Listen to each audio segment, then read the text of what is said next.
Have you ever sat in your living room with the quiet humming around you and wondered, when did the laughter fade? When did the warmth in your family begin to thin like mist under a rising sun? It's not that you don't love them, you do, more than words could hold. It's not that you expect life to stay the same forever, but there's a silence now, heavier than before. A kind of distance you can't quite name. The visits are shorter, the calls fewer, and when they come, there is something hurried in their voices, as if you're a task to check off. And still, you smile, you nod, you say, I understand. You always do, but at night, sometimes, when the lights are low and no one's watching, that ache returns. You wonder what you did wrong. You wonder what you could do differently to bring them closer again. If that sounds familiar, please know this. You're not alone. And more importantly, there's nothing wrong with you. Family bonds, as sacred as they are, can stretch. Sometimes they fray. Life gets louder, faster, and children who once ran to your arms now run to meetings, errands, distractions. They don't always mean to hurt you, but intentions don't soften the sting of feeling forgotten. What can soften it, though, is you, not by trying harder, not by chasing after closeness, but by learning a new kind of self-care, one that doesn't come from creams or diets or steps walked on a machine, but from the quiet ways you tend to your spirit, especially when others forget to. I want to talk to you today about 6 acts of self-care that aren't about changing your body, but about preserving your heart. Acts that can help you stay strong when the love you've poured into others doesn't seem to pour back. And I want to start with this: giving yourself permission to grieve what's changed. Too often, we're told to be grateful, to keep busy, to not take things personally. But let's be honest, if someone you love starts treating you like a ghost in your own story, how could you not take that to heart? There's a woman named Amber I once met at a local library book group. She'd raised 4 children, mostly alone after her husband passed. She showed up to every school play, every birthday, every emergency. She was the glue, the anchor, the heartbeat of her family. But after retirement, something shifted. The kids moved farther apart, both in miles and in mood. One daughter only called when she needed something. Another would visit but spend the whole time on her phone. The youngest hadn't been home in over a year. Amber used to pretend it didn't bother her. She'd make excuses for them. They're just busy, she'd say, folding her sadness into her sleeve like a note never sent. Then one evening, after forgetting her birthday altogether, she sat alone with a slice of store-bought cake, and she cried, not because she was weak, but because she was finally telling herself the truth. That grief that deep, silent mourning for the version of family that once was, is real, and honoring it is a gift you give yourself. Because once you allow yourself to feel it, you stop twisting yourself to avoid it. And in that release, you create space to heal. The second act of care, rebuilding your inner life. When family feels distant, it's tempting to place all your emotional eggs in that one fragile basket. You wait for their calls. You hover by your calendar, hoping for visits. You stretch your days around the idea of being needed again. But you are more than your role in someone else's life. When Amber allowed herself to mourn, she also found herself asking, what now? She started with small things. Morning walks where she didn't look at her phone. Quiet dinners where she lit a candle just for herself. She joined a painting class at the community center, even though she hadn't picked up a brush in 50 years. And with every small choice, she rediscovered parts of herself that had been waiting patiently beneath the layers of mothering, caregiving, sacrificing. You see, we spend so much of our lives tending to others, we forget how to tend to our own joy. But joy is not selfish. Joy is strength. And when family ties loosen, your joy becomes the ground beneath your feet. Amber told me something once I'll never forget. She said, I used to think my happiness depended on whether they showed up. Now I've learned I can still be full, even if the table is quiet. That's what I want for you, too. The third act of self-care, and perhaps one of the hardest, is learning how to say no without guilt, not out of anger, not to prove a point, but to protect your peace. There's a man named Justin, a retired teacher, who found himself constantly being pulled into his children's chaos. Watching the grandkids at the last minute, lending money without repayment, being on call like a 24-hour convenience store. He never said no. He feared they'd stop coming around if he did. But what actually happened was this. The more he said yes without boundaries, the more invisible he became, until one day, after missing a long-planned hiking trip with old friends because his daughter needed a favor again, he looked in the mirror and asked, "When did I stop living my own life?" So the next time she called, he took a breath and said, "I can't help this weekend. I've made plans I'd like to keep." There was silence, then resistance, but Justin stood firm. And what followed wasn't estrangement. It was adjustment, because people will meet you at the level you meet yourself. And sometimes, the greatest act of care is choosing yourself. There's something tender about the way we learn to give, especially in our generation. We were taught that love meant sacrifice. That family came first. That to be a good parent, a good spouse, a good person, you put others ahead of yourself. And for years, that worked. It brought you purpose. You didn't count the cost, because the love was so full, it felt like it would never run dry. But now, maybe you're starting to feel the exhaustion that comes from being needed but not seen, from being asked for help but rarely asked how you are. And you might wonder, if you stop giving so much, will they stop coming around? That fear that if you don't say yes, you'll lose them is a heavy one. And it keeps so many of us in a cycle where we overextend ourselves, even when we're tired, even when we're hurting, even when we quietly wish someone would take care of us for a change. This is where self-care becomes not just important, but sacred. I want to introduce you to someone named Tiffany. She was always the peacekeeper in her family, the one who smoothed things over, even when her feelings were dismissed. If her adult son snapped at her, she'd say nothing. If her daughter forgot a birthday, she'd still send a gift. Tiffany told herself she was being the bigger person, but over time, she noticed something. The more she avoided conflict, the more invisible she became. It wasn't just that they overlooked her feelings. It was that they began to expect her silence. One day, during a holiday dinner, her son interrupted her mid-sentence to correct her. Not rudely, not shouting, but with that condescending tone that says, "You don't know what you're talking about." She laughed it off. Everyone moved on. But something inside her didn't. She went home that night and sat in the dark for a long time. And then she did something she'd never done before. She wrote her son a letter. Not an angry one, not to guilt or accuse. Just a clear, quiet letter where she shared how that moment felt. She didn't demand a reply. She didn't ask him to change. She simply let herself be heard. She never got a letter back. But the next time they met, he listened more carefully. He paused before speaking over her. And for the first time in a long time, Tiffany felt like a person again, not just a placeholder. You see, self-care sometimes looks like speaking your truth even if your voice shakes, because your feelings are not a burden. They are a compass, and honoring them is a form of coming home to yourself. That brings me to another quiet act of care, one that often goes overlooked. Curating your space to reflect who you are now, not just who you used to be. When family relationships feel strained or distant, it's easy to let our environment reflect that sadness. We stop decorating. We stop rearranging. We say, "What's the point?" and let things settle into stillness. But you deserve beauty, even if no one else sees it. There's a man named Brandon I met at a local workshop. His wife had passed years earlier. His children lived in different states. His home, once full of life, now felt like a museum of memories. He'd sit in the same chair, eat at the same corner of the table, and move through the house like a ghost. Then one spring morning, after watching a documentary about Japanese gardens, he bought a bonsai tree, just one small tree. He placed it by the window and tended to it each day, slowly. He started noticing the way the sunlight danced across the floor. He cleared out old boxes, repainted one wall a soft green, bought a new rug.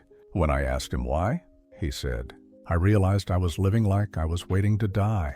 And I thought, maybe I could start living like I want to be here. Brandon still missed his children, but he no longer waited for their visits to feel alive. That's what reclaiming your space can do. It reminds you that your life belongs to you, not just to those who used to fill it. And that shift, as quiet as it may seem, changes everything. Because when you begin treating your surroundings with care, you send a message to yourself. I am worth tending to, and that message starts to bloom in every corner of your being.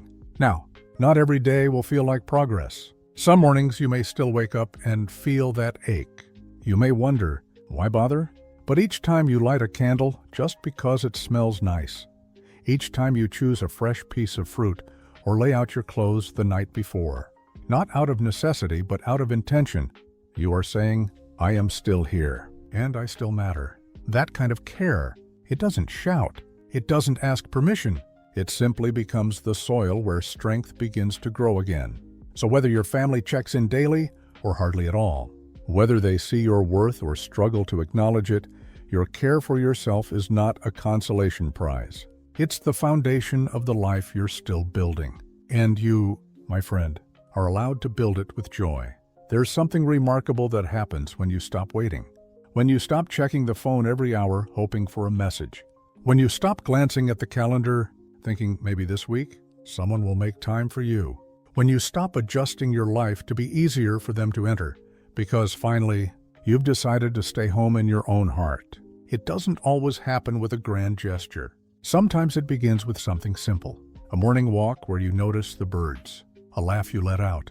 Alone. Not because something was especially funny, but because it felt good to hear yourself again. The first time you pick up a book just for the pleasure of it. The first time you cancel an obligation that made you feel like an afterthought. The first time you smile because you chose you. These are not small things. These are acts of reclamation. There's a woman named Melissa I once sat beside at a community concert. She was in her late 60s, newly retired, and had recently moved to a smaller place on the edge of town. Her adult children lived nearby but rarely visited. For a while, she kept the table set for 4. She kept the guest room neat. She kept the cupboard full of their favorite snacks. But the visits didn't come. So one day, she cleared the table. She packed away the extras, and she began arranging her space around how she wanted to live, not how she wished they'd return. She bought new linens in colors she liked. She planted roses, even though no one else was there to admire them. She began hosting Sunday teas for herself. Melissa told me, I used to think quiet meant loneliness. Now, it feels like peace. What changed wasn't her family. What changed was her, and it's something I want to share with you gently, without judgment, but with love. The greatest source of strength in your life isn't who shows up for you, it's who you become when you decide to show up for yourself. Not as a second option, not as a fallback plan, but as the main character of your own precious, unfolding life. And here's the beautiful twist. When you begin to live this way, people notice, not because you demand it, but because something in your presence shifts. There's a calm, a groundedness, a quiet joy that doesn't lean on others to exist. This is what happened to Eric, a grandfather of 6 who spent years trying to hold his family together. He was the peacemaker, the go-between, always reaching out, always hosting, always smoothing tensions. And yet, he often felt like no one saw him. One summer, after hosting a birthday party where half the guests didn't show and the other half left early, he made a decision. He wouldn't stop loving them, but he would stop centering his life around their availability. So he bought a bicycle, not for exercise, for pleasure. He joined a local cycling group. He took day trips to nearby towns. He packed sandwiches and stopped by rivers. He came home with dirt on his shoes and stories in his eyes. His daughter, who hadn't made time for lunch in months, called one day and said, "Dad, you sound happy." Because he was no longer performing for love. He was living it. And slowly, she began to show up again, not out of guilt, but out of curiosity. Something in him had changed, and she wanted to be near it. This is the quiet miracle of embodying your worth. When you stop chasing connection and start living with intention, relationships begin to shift. Not always immediately, not always the way you expect, but people feel it when you've come home to yourself, because presence has a weight to it, a stillness, a strength. You don't have to convince your children to respect you. You don't have to list your sacrifices or remind them what you've given. You just have to live in a way that reminds you that steadiness, that quiet strength, that is the self-care that heals what disappointment has frayed. It doesn't mean you stop caring. It doesn't mean you close your heart. But it does mean you choose peace over performance. It means you stop waiting at the window. You start dancing in the kitchen, even if no one joins. You begin writing letters, not to send but to remember your own story.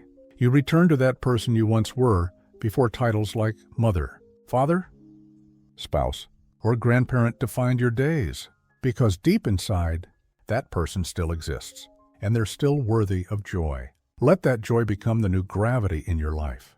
Let it be the warmth that carries you through cold shoulders and quiet phones. Let it be the glow that attracts, not demands, the love you've always given freely. Because, my friend, you are not fading. You are not being left behind. You are in a season of becoming, and becoming is beautiful. If you're still here with me now, I want to say something you may not have heard in a long time. Thank you.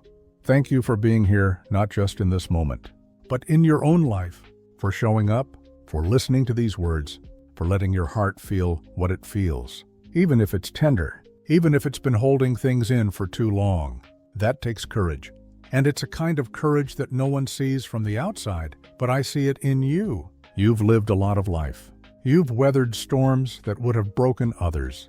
You've held together families, carried burdens quietly, and offered love even when it wasn't returned in the way you hoped. You've done all that. And still, here you are, still open to healing, still open to growth, still willing to ask, how can I care for myself, even now? That question, it matters more than you know, because you are not just here to fill space in someone else's life. You are not just a phone call waiting to be made. You are not just a memory or a helper or a name in a family tree. You are a living, breathing, becoming soul, and you deserve to be cared for, first by yourself, then maybe one day by others again. But it begins with you.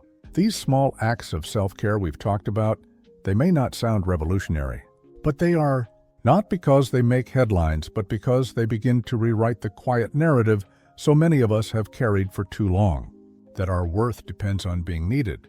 It doesn't. Your worth is intrinsic. It is intact. It is sacred.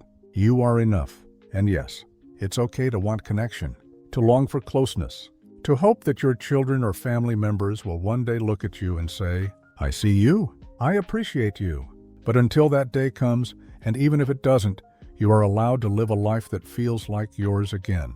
A life with light in the mornings, with intention in the afternoons, with joy that doesn't wait for permission. You are allowed to laugh out loud in an empty room, to treat yourself to flowers for no reason, to put on the music you loved in your youth and dance without shame. You are allowed to be seen first by yourself, and maybe, just maybe, as you do, the people around you will begin to notice, not because you asked them to, but because self-respect has a way of drawing attention without needing to make a sound. If this video brought you a little peace, a little comfort, a little clarity, I'd love to hear from you. Has your relationship with your family shifted as you've grown older? Have you found new ways to care for yourself in the quiet? What have you learned to release?